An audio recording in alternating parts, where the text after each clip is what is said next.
Law as a career choose तो कर लिया है, लेकिन अभी तक ये नहीं पता है कि प्रॉपर ये हमें कहाँ तक लेके जाएगा। मतलब हम आगे लॉ के फील्ड में एलएलबी करने के बाद क्या क्या कर सकते हैं और क्या क्या हमारे पास अपॉर्चुनिटीज होती हैं, उन सभी के बारे में बात करूंगा।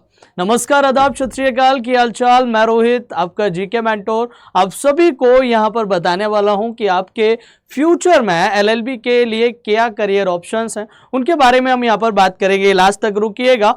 टॉप जो करियर ऑप्शंस हैं उनके बारे में मैं यहां पर बात करने वाला हूं। तो वो आप सीयूटी पीजी के थ्रू कौन कौन से कर सकते हैं, एंड अगर आप सीयूटी पीजी 2025 को टारगेट कर रहे हैं तो आपका जो ड्रीम होता है वो मेन होता है आपका जो वो बच्चे जो आपके एक तो डीयू के लिए प्रिपरेशन कर रहे होते हैं और एक कर रहे होते हैं बीएचयू के लिए। तो सभी की बात करेंगे और आपके पास क्या बेस्ट हो सकता है आपकी प्रिपरेशन के लिए, उन सब पॉइंट्स के बारे में बात करेंगे। लास्ट तक रुकिएगा। लाइक नहीं किया हो सेशन को लाइक कर दीजिएगा। चलिए चलते हैं। सबसे पहले अगर मैं यहां पर बात करूं तो सबसे पहला जो ऑप्शन होता है दैट इज एडवोकेट, कि आप अपना एलएलबी करने के बाद में आप प्रैक्टिस कर सकते हैं। वो आप डिस्ट्रिक्ट कोर्ट से प्रैक्टिस कर सकते हैं, हाई कोर्ट से कर सकते हैं, किसी भी हाई कोर्ट से, एंड आप सुप्रीम कोर्ट से भी प्रैक्टिस कर सकते हैं। तो प्रैक्टिस करने के बाद में आपको यहां पर क्लियर करना होगा ऑल इंडिया बार काउंसिल का एग्जाम, ठीक है। और यहां पर आपके लिए एडवोकेसी के लिए ऑप्शंस जो है वो खुल जाते हैं। तो एक जो मेन होता है वो आपका यही होता है कि आप प्रैक्टिस करें और एज अ एडवोकेट आप अपनी लाइफ को आगे लेके जा सकते हैं लॉ के करियर में। फिर वहीं पर बात करें कि आप इंडिपेंडेंट लॉयर भी बन सकते हैं आफ्टर प्रैक्टिस। आपको प्रैक्टिस तो करनी ही पड़ेगी एलएलबी के बाद में। ये तो हो गया एडवोकेट का। फिर सेकेंड ऑप्शन आपके पास क्या है? सेकेंड ऑप्शन है आपके पास कि legal advisor. As a legal advisor आप काम कर सकते हैं। लीगल एडवाइजर में बहुत सारी वैरायटी ऑफ अपॉर्चुनिटीज अवेलेबल हैं। जैसे अगर मैं बात करूं तो आप फर्म्स को लीगल एडवाइजर के रूप में एज अ कंसल्टेंट काम कर सकते हैं, फुल टाइम उसको ज्वाइन कर सकते हैं। आप ऑर्गेनाइजेशन के लिए काम कर सकते हैं, कॉर्पोरेट सेक्टर में इंडिविजुअली भी किसी को आप एज अ लीगल एडवाइजर उसके लिए काम कर सकते हैं। और साथ ही साथ में आप लीगल पेपर हैं, रिजॉल्व जो डिस्प्यूट्स हो रहे हैं उनको रिजॉल्व कर सकते हैं। Pass bar exam and obtain state license आपको लेना रहेगा इसके लिए। तो एज ए लीगल एडवाइजर आप यहां पर काम कर सकते हैं। सेकेंड अपॉर्चुनिटी है। थर्ड की अगर हम बात करते हैं तो आपके फिर कॉर्पोरेट जॉब्स भी में भी आप जा सकते हैं। बहुत सारे लोग जो हैं वो यहां पर ये रहता है कि एलएलबी के बाद में हम केवल अपने डिस्ट्रिक्ट कोर्ट में या फिर मैं बात करूं आप हाई कोर्ट में या फिर सुप्रीम कोर्ट में एज अ लॉयर काम कर सकते हैं। ऐसा नहीं है। यहां पर अगर मैं अपॉर्चुनिटीज की बात करूं, करियर ऑप्शंस की बात करूं, हर एक जगह आपको यहां पर आपको अपॉर्चुनिटी देखने को मिलेगी। चाहे गवर्नमेंट में चले जाएं, प्राइवेट में चले जाएं, कॉर्पोरेट में आप देख रहे हो, आप अलग अलग फील्ड्स में जहां भी आपको बेस्ट ऑप्शन लगेगा वहां पर आप अपना एम जो है वो चूज कर सकते हैं। आप पॉलिटिक्स में जा सकते हैं, आप एज अ जज। तो उन सभी पॉइंट्स पे अभी मैं बात करूंगा। यहां पर अगर मैं कॉर्पोरेट जॉब्स की बात करूं तो कॉर्पोरेट जॉब्स में बहुत सारे ऑप्शंस होते हैं कि आप एमबीए कर सकते हैं लॉ के बाद में, ताकि आप अपने करियर को एक्सपेंड कर पाएं। इसके अलावा किसी भी ऑर्गेनाइजेशन को, किसी भी कॉर्पोरेट कंपनी को आप फुल टाइम ज्वाइन कर सकते हैं। आप एज अ जो है कंसल्टेंसी उसको सर्विस दे सकते हैं। इसके अलावा अगर मैं बात करूं तो आपके कॉर्पोरेट लॉस फर्म हो गए, इन्वेस्टमेंट बैंकिंग हो गए, रियल एस्टेट सेक्टर में मल्टीपल ऑप्शन होते हैं। कॉर्पोरेट सेक्टर में हर एक कंपनी को एक लीगल एडवाइजर चाहिए होता है। हर एक कंपनी को एक जो है उसके जो लीगल डॉक्यूमेंटेशन है और वो लीगल काम है उसको देखने के लिए चाहिए ही चाहिए होता है। तो यहां पर आप एज अ कॉर्पोरेट कंपनी में भी अपना करियर जो है वो यहां पर बना सकते हैं। यहां भी आपके पास में ऑप्शंस होते हैं बहुत सारे। आगे अगर मैं बात करूं तो फिर आ जाता है कि जर्नलिस्ट, लीगल जर्नलिस्ट। आप देखते हैं कि जर्नलिज्म में भी जो लीगल एडवाइजर्स होते हैं, लीगल जर्नलिस्ट हम उनको कह सकते हैं, उसमें भी आपको आपका करियर देखने को मिल सकता है। आप देखते हैं बहुत सारे न्यूज रिपोर्टर्स होते हैं, एंकर होते हैं, इलेक्ट्रॉनिक मीडिया हो गया, न्यूज चैनल्स हो गए, आपके मैगजीन्स हो गए, प्रिंट मीडिया हो गया, न्यूज़पेपर्स हो गए। तो बहुत सारी जगहों पर आपको उन जितने भी आपके ये जर्नलिज्म से रिलेटेड जो भी आपके कंपनीज हैं या फिर जो भी इंस्टीट्यूशंस हैं उसमें भी आप काम कर सकते हैं, जिसमें आप government bills, fund transfer, investment, इन सब पे भी काम कर सकते हैं। साथ ही साथ में अगर मैं बात करूं तो एज ए न्यूज एंकर भी आप काम कर सकते हैं। आप जो है यहाँ पर न्यूज चैनल के लिए काम कर सकते हैं। तो वो आपको एक डेटा देना होता, पूरा लीगल स्टडी जो है वो आपको देनी होती है। तो एज अ यहाँ पर लीगल जर्नलिस्ट आप काम कर सकते हैं। आगे चले तो फिर आ जाता है आपका लीगल कंसल्टेंट। तो जब हम लीगल कंसल्टेंट की बात करते हैं तो यहां पर वही ऑप्शन है कि आप कॉर्पोरेट कंपनीज को, फर्म्स को, ऑर्गेनाइजेशंस को, इंडिविजुअल्स को आप लीगल एडवाइस प्रोवाइड करा सकते हैं। एनजीओ के साथ में काम कर सकते हैं आप, ठीक है। इसके अलावा अगर मैं बात करूं तो कॉन्ट्रैक्ट ड्राफ्ट कर सकते हैं और डिस्प्यूट्स वगैरह होते हैं, बहुत सारी चीजें होती हैं जो आप यहां पर रिजॉल्व कर सकते हैं। एज अ गवर्नमेंट के उसमें भी आप एज अ कंसल्टेंट काम कर सकते हैं, as a legal consultant. Government sector में अगर हम बात करते हैं, बहुत सारे पीएसयूज होते हैं, पब्लिक सेक्टर अंडरटेकिंग्स होते हैं, उनको भी रिक्वायरमेंट होती है, तो वहां पर भी आप एज अ लीगल कंसल्टेंट काम कर सकते हैं। फिर आ जाता है कि क्या सर हम लीगल बीए एलएलबी करने के बाद या हम अपना लॉ में करियर अगर देख रहे हैं, क्या हम उसके बाद में एलिजिबल हैं कि हम यूपीएससी का एग्जाम दे पाएं, क्या यहां पर हम एलिजिबल हैं स्टेट पीसीएस का एग्जाम दे पाएं, तो आप सिविल सर्विसेज में भी जा सकते हैं, ठीक है। तो उसके भी जो कॉम्पिटिटिव एग्जाम्स होते हैं उनको आप दे सकते हैं, चाहे वो यूपीएससी का हो, चाहे वो आपका यूपी ट्रिपल एससी हो, बीपीएससी हो, मल्टीपल एग्जाम्स आपके निकलते हैं, government vacancies, multiple government vacancies होती हैं, तो उसमें जाके आप एक सिविल सर्वेंट के रूप में भी काम कर सकते हैं, ठीक है। तो उसके भी अपॉर्चुनिटीज आपके लिए ओपन रहती हैं। लॉ करने के बाद की बात हम ये कर रहे हैं। फिर वहीं अगर हम बात करें, आप जो है एज अ टीचर भी काम कर सकते हैं, आप रिसर्च कर सकते हैं। आपने एलएलबी किया और एलएलबी करने के बाद में आपने एलएलएम कर लिया और एलएलएम के बाद में आपको स्पेशलाइजेशन मिल गया, एक्सपर्टाइज हो गए आप अपने उस फील्ड में, और फिर उसके बाद में पीएचडी करने के बाद आप जो है किसी भी बड़े टॉप लॉ कॉलेज में पढ़ा सकते हैं, एज अ फैकल्टी काम कर सकते हैं अगर आपका टीचिंग में इंटरेस्ट है तो ये भी एक बहुत अच्छा ऑप्शन होता है अगर मैं बात करूं उन सभी लॉ एस्पिरेंट्स के लिए जो लॉ के लिए प्रिपरेशन कर रहे हैं।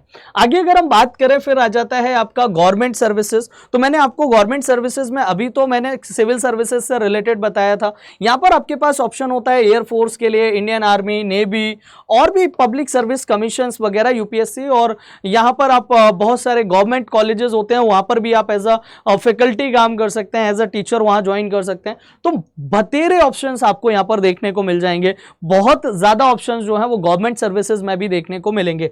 अगर आपके पास लॉ है तो, लॉ में आपने अपना डिग्री किया हुआ है तो आप पॉलिटिक्स में भी जा सकते हैं। बहुत सारे पॉलिटिशियंस जो हैं वो आपके बड़े बड़े पॉलिटिशियंस आपको लॉयर देखने को मिलेंगे, बहुत सारे स्पेशली गवर्नमेंट के लिए काम करते हैं जो लॉ मतलब लॉ में जो अपना काम कर रहे होते हैं, वो बहुत सारी चीजों में इन्वॉल्वमेंट अपना रख सकते हैं। और एक अगर मैं बात करूं कि लॉ एस्पिरेंट जो होता है, लॉ का जो लॉ की जो स्टडी करता है, तो वो ये माना जाता है कि वो डायनेमिक होता है और वो हर एक, मतलब अगर हम इंडिया में आज कोई भी एक किसी भी डिपार्टमेंट, किसी भी सेक्शन की या किसी भी इंस्टीट्यूशन की बात करें, सब जगह आपको देखने को मिलेगा कि लॉ की रिक्वायरमेंट होती है यार, है ना। तो आप जो है अपना करियर पॉलिटिक्स में भी बना सकते हैं।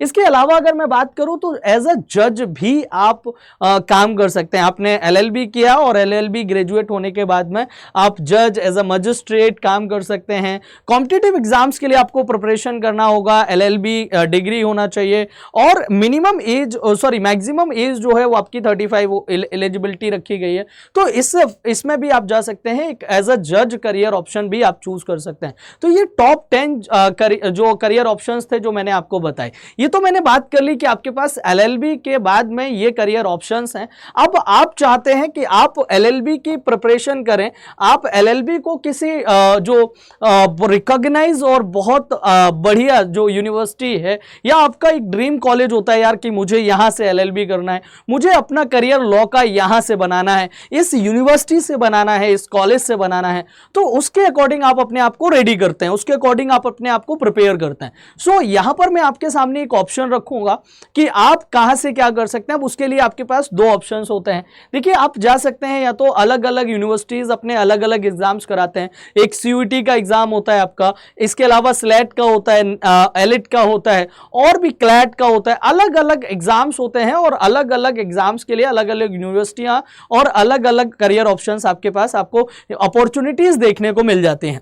अब इफ यू आर टारगेटिंग कि हाँ आपको सीयूटी पीजी एलएलबी करना है, तो सीयूटी पीजी एलएलबी 2025 टारगेट कर रहे हैं, तो आपका सबसे पहला जो वो होना चाहिए वो ये होना चाहिए कि आपके पास एक मेंटोर होना चाहिए जो आपको सही गाइड करे, जो आपको आपके प्रिपरेशन के दौरान सारी चीजें आपको बताते हुए चले कि बेटा ऐसे नहीं ऐसे करना है, ये आपको ध्यान रखना है, आपकी प्रिपरेशन में आपने ये वाले पॉइंट मिस कर दिए, इनको आपने देखना है, आपको एक रैंक लाना है, या फिर मैं कह रहा हूं आपको अपने जो एडमिशन लेना है आपके अपने ड्रीम यूनिवर्सिटी ड्रीम कॉलेज में, तो उसके लिए यार अभी से लगना पड़ेगा, है ना। तो उसके लिए आप एक मेंटोर चूज करिए। अगर आपको मेरा पढ़ाना हुआ, मेरा समझाया हुआ समझ में आता है, आपको मेरी वीडियोस मेरा जो आपका समझाने का तरीका है वो अच्छा लगता है, तो you can choose me as a mentor. और अगर आप एज अ मेंटोर मुझे चूज करते हैं तो मैं आपको एक ऑप्शन दे दूंगा कि आप एक काम कर सकते हैं कि आप मुझे एज अ मेंटोर चूज करना चाहते हैं तो अपना ईमेल आईडी मैं आपको दे दूंगा। फिलहाल में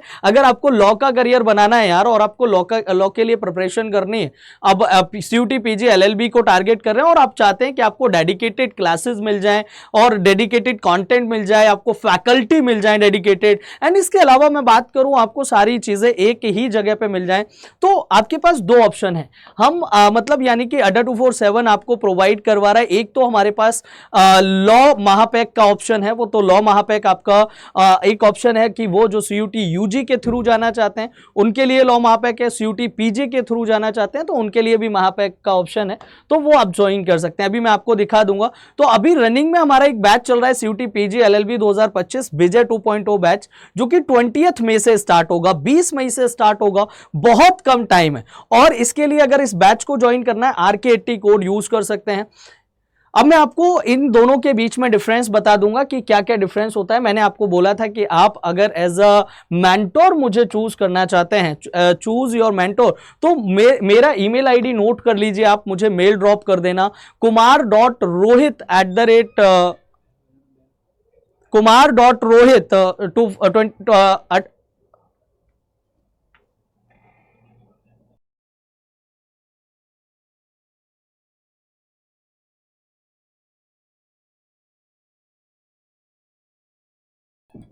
चलो ठीक है। तो यहां पर अगर एज अ मेंटोर आप मुझे चूज करना चाहते हैं तो आप kumar.rohit@adda247.com आप इस पे मुझे मेल ड्रॉप कर सकते हैं, और मुझे मेल ड्रॉप करके आप बता दीजिएगा कि आप 2025 के सीयूटी पीजी एलएलबी को टारगेट कर रहे हैं, तो ये मेल ड्रॉप करना मत भूलिएगा, ठीक है। बाकी का मैं यहां पर अगर बात करूं तो देखिए, सपना देखा है तो जरूर पूरा होगा, सपना देखा है तो जरूर पूरा होगा, बस शुरू आज से करना होगा, क्योंकि जब हम कल पे कोई बात टाल देते हैं तो नहीं बात बनती है।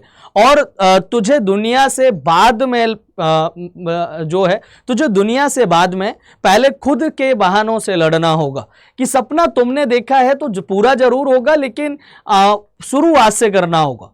तुझे दुनिया से बाद में, लेकिन खुद के बहानों से पहले लड़ना होगा। तो लग जाओ यार, आज से शुरू करो, आज से लग जाओ आज, क्योंकि कल कभी नहीं आता। एक टाइम ऐसा आएगा लाइफ में, या फिर आपको एक टाइम ऐसे फील होगा कि यार काश मैंने उस टाइम पे पढ़ लिया होता, काश मैंने उस टाइम पे बात मान ली होती, काश मैंने उस टाइम पे मेहनत कर ली होती। तो वो रिग्रेट फील नहीं होना चाहिए, कि अगर आपको बाद में रिग्रेट फील हो रहा है तो अभी आपके पास ऑप्शन है और आपने डिसीजन ले लिया है, तो फिर लग जाओ अभी से। अरे लगा दो जान यार अपने सपने के लिए, ठीक है, क्योंकि बाद में फिर कुछ नहीं हो पाता, फिर पछताए होत का जब चिड़िया चुग गई खेत। इसीलिए किसी ने क्या खूब कहा है कि कौन सीखा है, क्योंकि अभी तो मैं आपको बातों से ही समझा रहा हूं कि कौन सीखा है, सिर्फ बातों से। सीखने के लिए एक हादसा जरूरी है, तो वो उस हादसे का वेट मत करो, अभी लग जाओ और अभी कर लो, ठीक है। तो आपको मैंने आपको ऑप्शन बताया, आपको कोड यूज करना है RK80 अगर कोई भी बैच ज्वाइन करते हैं, प्लस मेरा ईमेल आईडी है, मुझे मेल ड्रॉप करना मत भूलना अगर आप सीयूटी पीजी एलएलबी 2025 को टारगेट कर रहे हैं, क्योंकि 2024 में हमने शानदार रिजल्ट दिए हैं। आप ठीक है, आप देख सकते हैं उसको।